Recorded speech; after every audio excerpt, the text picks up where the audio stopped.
So a UK newspaper calls Beyonce a whore.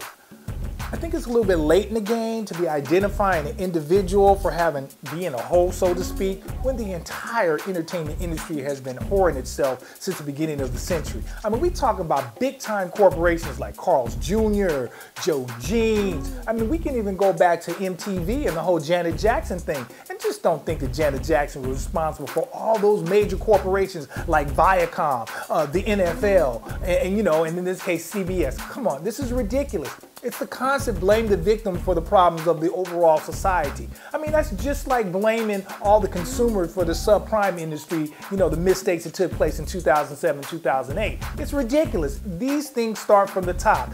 And the entire entertainment industry has essentially been whoring itself in order to make profits because it's losing ratings and there's so much competition. And it's really an oversaturation of channels. But let's break down why they would actually put this kind of label on Beyonce in the first place. I mean, this actually goes back to some slavery days where we had, the white, innocent, pure, Southern belle going against the woman in the slave quarters that the master was fucking every day on a day-to-day basis. When in that particular case, you had labeled the black woman as hypersexual, as being whorish, being loose, and the master was doing a favor by raping the black woman because she was in such need of sexuality, while his southern white belle was so pure and innocent, and she would just be the flowers of fidelity and all that kind of bullshit. Well, what that really does is actually puts all the emotions, all the negativity on the black woman, while it frees the white woman and allows her to just live so comfortably without all these type of lower negative vibes that are being placed on the black woman.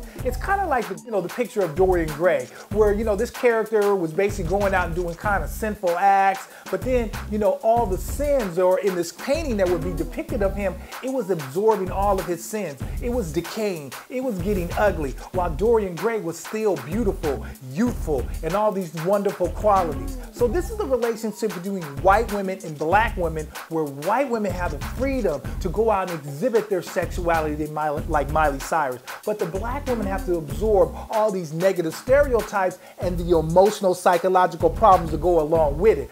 This is the kind of slavery that's being enacted upon black people, and this has been going on for quite some time. But don't take my word for it. Let's check out CCH Pounder and listen to what she has to say about black female sexuality.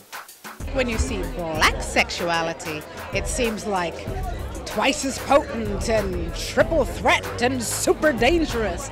But there has always been sexuality from those pinup girls on calendar riding tools. There's been sexuality. But there are always two kinds of women in this business. And there's Madonnas and whores. And I fall in the Madonna category. So I never had to deal sexually with anything. No one would think of putting me on a couch because of the roles I played. My roles were so strong. So sexuality in terms of getting the job has never come into play. And I think for a lot of women, it doesn't come into play. Selling of sex, that's something else. There is an assumption among our younger women that that's what's going to get the job done. And that's the only sad part, is that we're willing to do a lot of that to create some kind of notice in a field of so many people, and where talent is no longer required, where longevity is not the goal because people want a fast fame, really quick, look, just get me the money and I'm out of here. There's all those different kind of needs now, so it's a very, very different market. And that's what's going on, in my opinion. In these hips, maybe I'd fit into that size 3. If I stare long enough, maybe I won't see what I see. The game is not designed to accommodate the average sized woman.